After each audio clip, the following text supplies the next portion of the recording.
Hello and welcome to another video. Today I'm just gonna go ahead and color in this piece. So when I was flipping through my sketchbook, my most recent sketchbook last week, I saw those marker colorings that I did of some of my other OCs, and I was like, oh, I kind of missed those. But they were like little sketchbook marker drawings, so they weren't like super finished or even like super polished or anything. So I was like, I'll just do one of those in my current sketchbook, and it'll be cool. It'll be fun. Unfortunately, I did have a lot of issues with this drawing. It has been a really long time since I have colored with markers with color. And so I ended up making quite a few mistakes. And so I just figured I would spend today's video talking about those mistakes. And you might be thinking, oh, that's super negative. I thought you said you're not trying to get down on your art and be super negative. And that is true, right? But there's a difference between like being super negative from like an emotional place and being super negative from like a critical and like learning place. You know what I mean? So I'm only going to be pointing out my mistakes in this drawing so that way maybe you guys could learn from them, right?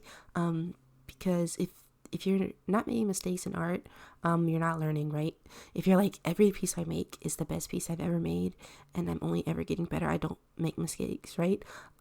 That's cool. I would just kind of say that maybe that's kind of unrealistic, and just maybe you're not noticing the mistakes that you're making yet, which is okay. You will learn in time, right? But yeah, I just figured if I show you guys the mistakes I made, then maybe you're not gonna go ahead and make those mistakes, right? So yeah. But before I get into the nitty gritty of this video, I guess I'll take a couple of moments just to talk about the art supplies. So I did not just go ahead and draw this with pen. I think that's pretty obvious because you can't see my construction lines or anything. I did use a pencil today.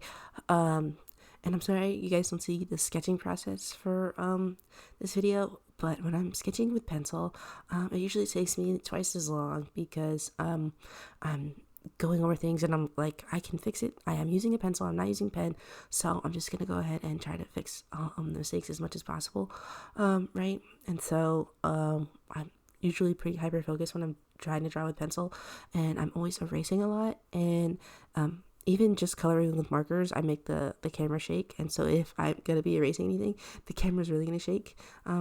And also, I didn't want to post the line art either because I don't like line art. And so when I'm doing it, I'm like hyper focused, trying to get it done as quickly as possible, right? So you're just gonna see the coloring for this video, which I think is the more interesting parts anyway. So yeah, but I used a mechanical pencil to sketch this out. I used pink lead. I do have some, what's it called? Some regular pencils, like wood pencils that are also pink. They are the Prismacolor Colorase. I particularly get them in the color rose. I just don't use those anymore because I discovered something about myself, and that's that I hate sharpening pencils, and I don't like the smell of wood shavings. So I don't use those anymore. I use mechanical pencils, and specifically I use the Nano Dia color in 0.5, and I have that one in pink and blue and a couple other colors. I like those because they're in 0.5. I used to get my lead in 0.7, and I used a different mechanical pencil lead for that one. I guess I could talk about that one real quick if you guys like to draw in 0.7. Let me go grab it. Yeah, so I used to use the Pilot Edo color in pink and also other colors. I can't remember exactly how many colors they have, but they have a lot of colors. So if you like to draw in 0.7 lead as opposed to 0.5, you could use those. I've noticed they're both really good. I feel like the Pilot was a little bit harder to erase, but that's just because I'm kind of heavy-handed, and so I have trouble erasing things. I'm not sure if it would be like that for you guys, but currently I use the Uni because I like to sketch in 0.5. I like thinner lines. What can I say? But you could also use them in tandem. Like you could start your base sketch off with the 0.7, and then when you want to go in with like more detailed stuff, you can switch to like the sharper lead. I just used the sharper lead right off the bat, personally. And then for what I used to do the lines was the Pilot Juice. It's in dark red. It was actually a 0.38 because the Pilot Juices, that's about as thin as they get. And I was trying these as like an alternative to the to the high-tech C, because like I talked about, I think those ones in 0.3 are getting discontinued. I don't dislike these. I actually do own a couple of them just because, like I said, I was trying them out, and they also come in different colors. Like there's like a nice brown one that's like a coffee sort of color that I like, and then there's this one in dark red, because the high-tech C's, they don't really come in like dark red or anything. They come in just like regular red, and so I like this one for the color, just because I don't really line in black anymore. Usually, sometimes I will if I'm like just feeling it, but usually I don't line in black anymore because I typically like a softer look for line art. And so I used this one today. Unfortunately, just like the high-tech C, these do bleed with alcohol markers, so you're gonna see that in his face. It's so sad. In his poor little face, I ended up smearing it, and that's really sad, which is one of the mistakes that I made in this drawing. Oh, I'm so sorry. If you are a new person, you probably like, who are these people that you're drawing? These are my characters. They're they're OCs. Their names are Duke on the left and Kamal on the right. Unfortunately, you guys are not going to be seeing me color Kamal in today, just because the video was going to be 40 minutes, and I just don't have the energy to talk for 40 minutes. I mean, I've already talked for this long, and we haven't really gotten into the meat of this video, but still, I was like, I can't do 40 minutes today. But you guys will be able to hear about how I feel about that other drawing in another video. Alrighty, so right off of the bat, I went in and colored in his skin all one uniform color. That's usually what I typically do. You guys don't really see me do that with the ones, my monochrome drawings that I do for the cute girl tobers. But this is generally my my normal process with markers, is that I lay down the skin a flat color first, and then I will go over with a shadow color. So one of the mistakes I made with this drawing is that I did not test these colors out together prior. So the colors are not going to look exactly the same on the camera as they do in real life. And so I feel like I did not do a good job with the skin in real life. When I look at it on camera, it's not that bad. Yeah, so I didn't test these out prior, and then I was like, ugh, this is not really going well. And then I was like, okay, I'm going to go over with this color. And then I'm like, but this color like really is like desaturated kind of, and so it's like kind of desaturating his skin. Like you see me like pull away, and then I switch it to a different color, and I'm like, let's just try to, and then I was like, that one's too light, and so I'm having like a lot of trouble here, which would have been solved if I had done some color studies on a separate page.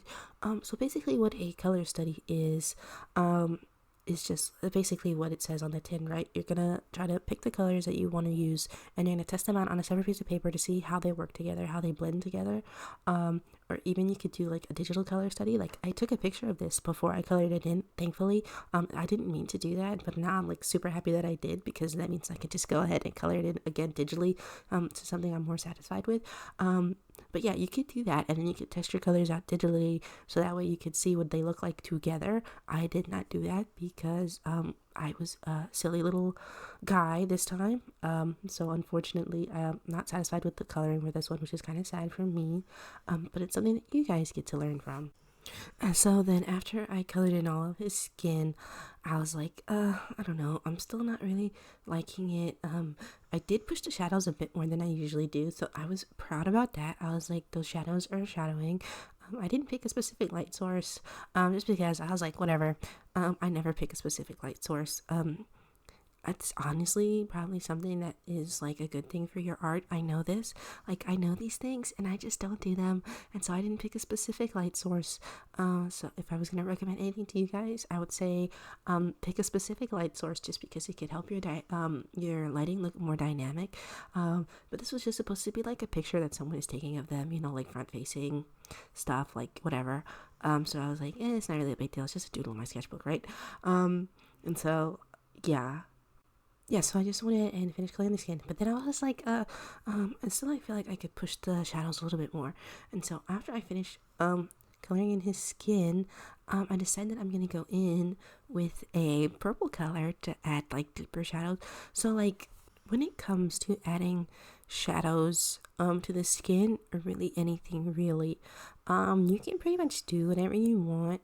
As you can see, I pretty much was just using colors that were similar to his skin tone to shade, like just a couple of shades darker to shade in his skin, right?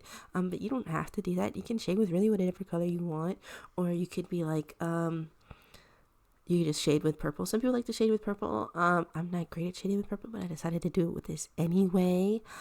Even though I knew that since his skin is more of a yellow tone, that if I added purple to his skin, it might make the purple look muddy and not saturated in a way that I liked. And that is what ended up happening, unfortunately. And so I kind of kicked myself for that one. But like I said, we're talking about our mistakes and we're being kind to ourselves about it. It's okay to make mistakes, even though it's a mistake you've made tons of times, just because you're like, well, maybe it'll turn out better this time, and then it doesn't, and you're like, I should have known that. That's actually not a coping marker. This is a touch twin marker. Like I've said before, that I've tried out lots of different colors of markers, and I like this touch twin marker for adding shadows. It just didn't work out for me today because, like I said, his skin tone is kind of yellow, and if you know, yellow and purple are on the opposites of the color wheel. They are complementary colors, and sometimes adding complementary colors together can look good, like it's got a really good contrast. But the problem with adding complementary colors sometimes as shadow is they can make it look a bit muddy, and that's kind of what happened here, unfortunately. But when you're adding shadows, you can also do stuff like use bounce light. So if I had wanted to, I end up coloring his shirt red. So since your shirt, like clothes, also reflect light, I could have put red in the shadow of his skin because his shirt is reflecting light and it's bouncing onto his skin, and it would have made sense.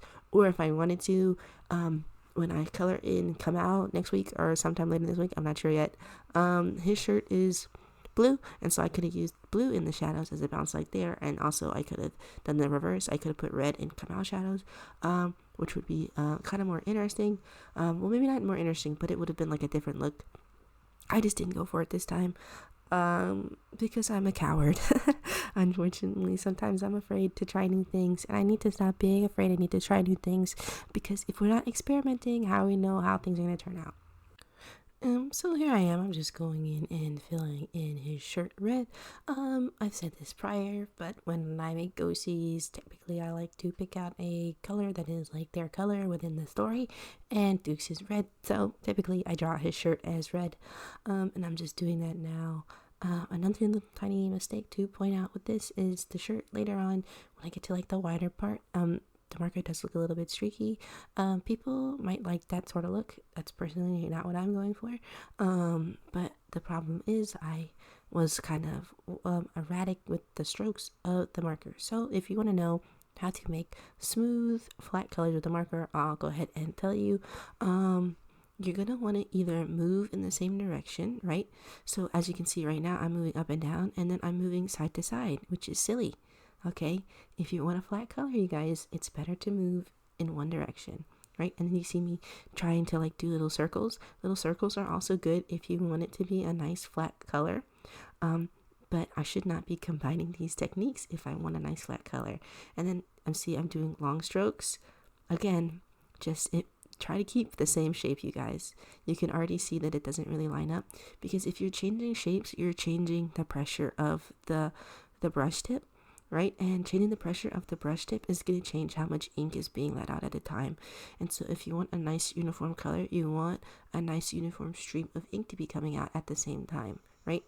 And also, if you want to make sure that it's flat, I would just go ahead and make sure you're not lifting the pen up. You see me lift the pen several times here. The problem with lifting the pen, right, is that ink is wet, right? And it's already starting to dry as you're putting it down, right?